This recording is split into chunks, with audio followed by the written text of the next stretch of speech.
right, ladies and gentlemen, boys and girls, welcome back. It is Dave, the Real Music Observer, observing real music in real time for real people just like you, just like me right here. Examining Steve Perry's album.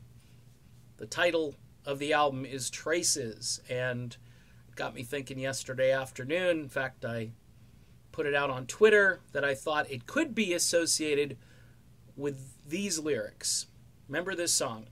Faded photographs covered now with lines and creases. Tickets torn in half. Memories in bits and pieces. Traces of love long ago that didn't work out right. Traces of love. And when you look at Perry's life, when you look at like sort of the arc of his existence since probably the mid-1980s, it's really a story of heartbreak, love lost, a guy who's, hanging by a thread at times, who puts his heart into things, and then, maybe things don't work out right in the end as far as his personal relationships go. And Traces was a song sung brilliantly by the late, great Dennis Yost.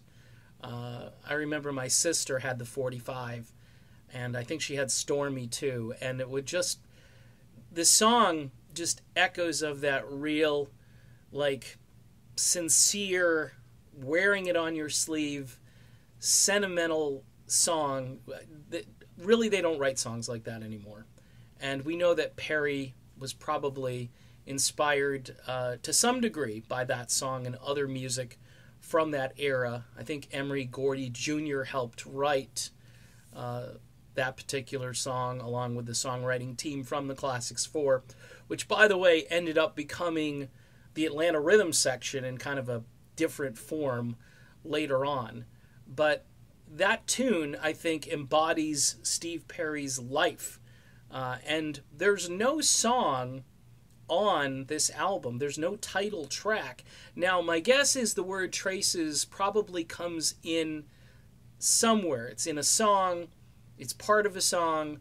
That's maybe what could happen. But sometimes album titles have nothing to do with the content within songs, but typically either they're phrases within songs or they're actual songs. Typically you can say, well, that's the title track from such and such an album.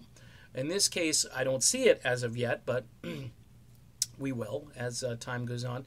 But the connection between the content so far of what's in Perry's first single with the song Traces itself is, there's definitely almost a spiritual vibe there, almost a sentimental vibe that, at the end of the song, we've got a man who's still crying, asking this woman who's left him to wipe the tears from his eyes. Okay, so it's pretty heavy duty stuff, and maybe I'm over analyzing this, but again, I sent this out on Twitter yesterday thinking it was an interesting theory.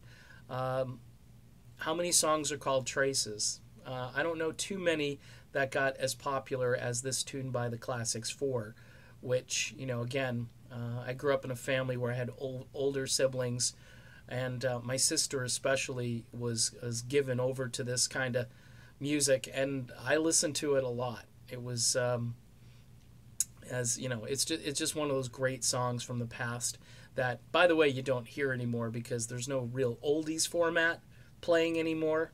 There just isn't, so people have kind of lost this music. Steve Perry, Traces. What's your take on it? I don't know.